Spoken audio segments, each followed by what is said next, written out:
हर हर महादेव साथियों, कैसे हैं आप सब। आज हम बात करने आए हैं मौनी अमावस्या की, जो कि है 9 फरवरी की।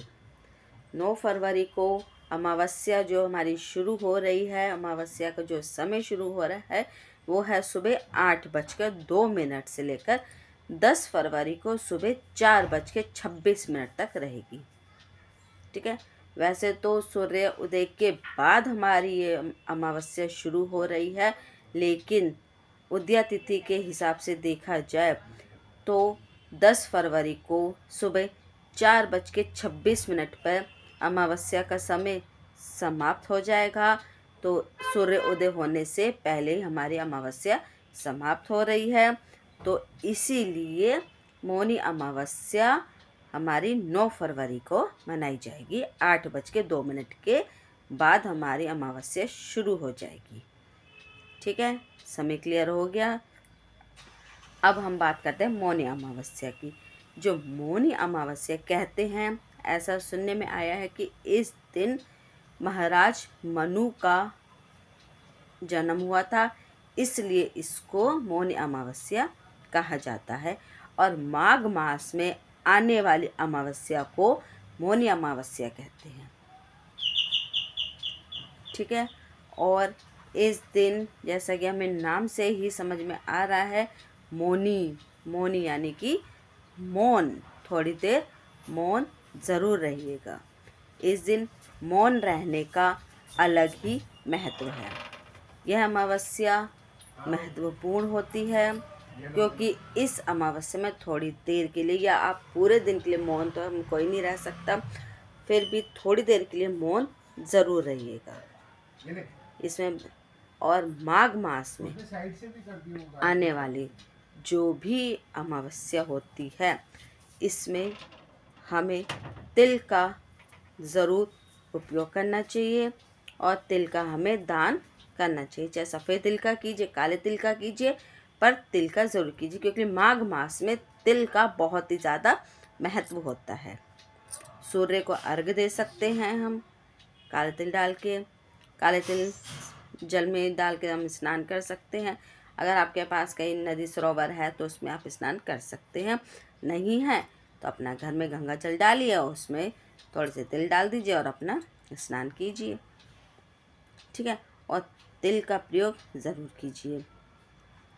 अपने पितरों के लिए हमें उनकी मूर्ति पे, उनकी फ़ोटो पे सफ़ेद रंग के फूलों का, पुष्प का उपयोग करना चाहिए। ठीक है। पीपल के पेड़ पे ज़रूर जल अर्पित कीजिए, मीठा जल अर्पित कीजिए, काले तिल डाल के अर्पित कर दीजिए। फिर देखिए उन्हें कितनी तृप्ति होती है ना।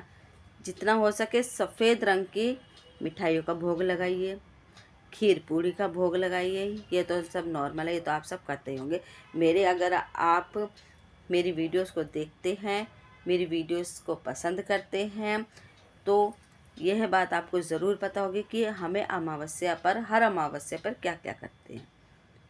ठीक है। जिन्होंने मेरे चैनल को सब्सक्राइब कर रखा है, मेरी इंस्टाग्राम फैमिली, मेरी यूट्यूब फैमिली, मेरे फेसबुक फैमिली, जिसने भी मेरे उसको चैनल को सब्सक्राइब कर रखा, उनका तहे दिल से धन्यवाद। बहुत बहुत शुक्रिया आप लोगों का कि मेरी बातें आपको समझ में आती हैं और आगे भी समझ में आए, इसके लिए लाइक ज़रूर से कीजिएगा। ठीक है।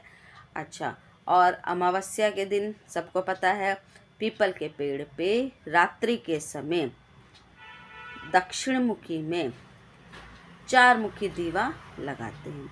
सरसों के तेल में लगाइए, तिल्ली के तेल में लगाइए, जिस पे भी आप, देसी घी में मत लगाइएगा। ठीक है। बाकी कोई भी तेल चलेगा। ठीक है। देसी घी से सुबह पूजा होगी उनकी, जो सुबह हम पूजा करते हैं वो देसी घी से होगी। बाकी आप सरसों के तेल में दीपक लगाइए और उसमें काले तिल ज़रूर डालिएगा। भगवान शिवलिंग के ऊपर भी काले तिल ज़रूर अर्पित कीजिए या सफ़ेद तिल अर्पित कीजिए, मतलब अर्पित ज़रूर कीजिए तिल। माघ मास में तिल का बहुत महत्व है। ये बात मैं आपको बार बार बता रही हूँ कि बहुत ज़्यादा महत्व होता है। तिल का दान करिए, तिल के लड्डू बनाइए, तिल का भोग लगाइए, मतलब दिल ज़रूर होनी चाहिए। जितना ज़्यादा दान का तो कोई महत्व ही नहीं है भाई। जितना ज़्यादा दान करेंगे, जितना ज़्यादा दान करेंगे, यह सब आपको लगेगा और आपकी आने वाली पीढ़ी को लगेगा। ठीक है, इसलिए कहा जाता है भी दान कीजिए ताकि आपका जीवन सुधरे, हम सबका जीवन सुधरे दान करने से। ठीक है, चलिए समय समझ में आ गया सबको कि 9 फरवरी को 8:02 से शुरू होके 10 फरवरी को सुबह 4:26 पे समाप्त हो जाएगी। समय पता लग गया, क्या क्या करना है ये पता लग गया। चलिए अब आप हमें इजाज़त दीजिए। अब हम कल फिर हाजिर होंगे आपके लिए कुछ अच्छा, कुछ नया, कुछ इंटरेस्टिंग सा टॉपिक लेके। तब तक के लिए हर हर महादेव, और अपने पितरों को अच्छे से मनाइए और अपने कर्मों पर यकीन रखिए, अपने आप पे यकीन रखिए, और फिर देखिए जीवन कितना सुंदर है, कितना स्वच्छ है। चलिए इजाज़त दीजिए। हर हर महादेव।